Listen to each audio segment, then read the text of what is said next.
Welcome to Mahaska County Conservation's Great Outdoors. I am Laura DeCook, the naturalist for the Mahaska County Conservation Board. And today I'm outdoors at Caldwell Park, which is right where you find the Environmental Learning Center.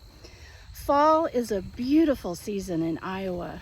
And this week we will really notice the fall season outdoors. By Friday, we will have crisp, cool air to make it feel like fall.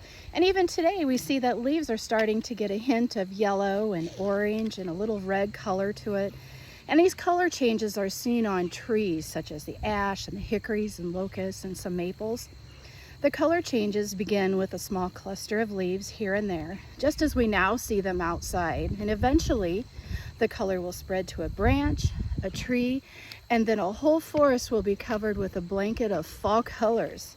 The brilliant shades of red, purple, orange, and brown and gold are pleasing to view this time of year.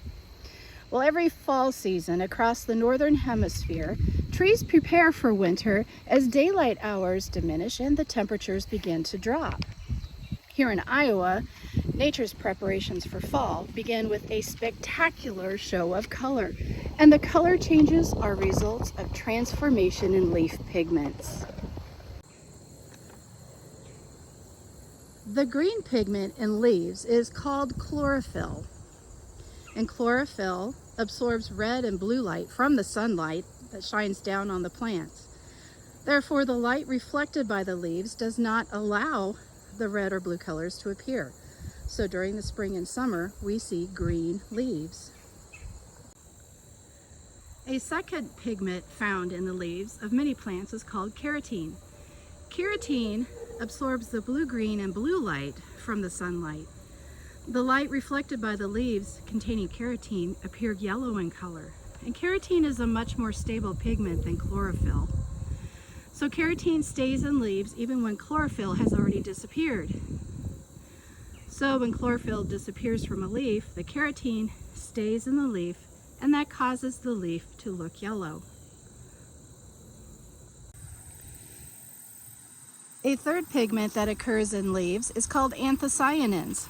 Anthocyanins absorb blue, blue-green, and green light from the sunlight. Therefore, the light reflected by leaves containing anthocyanins appear red in color.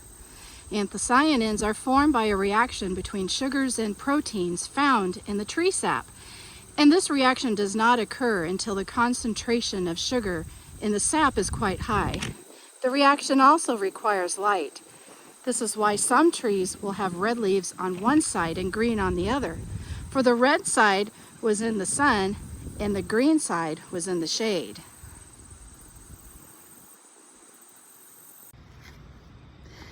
The range and intensity of autumn colors is greatly influenced by the weather. Low temperatures and bright sunshine destroy chlorophyll and promote the formation of anthocyanins. Dry weather increases sugar concentration in tree sap and increases the amount of anthocyanin. So the brightest autumn colors are produced when dry, sunny days are followed by cool, dry nights. However, very dry weather like we've been having have a lower intensity of color during the fall. Autumn colors will soon paint a mosaic across Iowa, so take some time this weekend and enjoy this season. Thanks for joining me today in Mahaska County's Great Outdoors.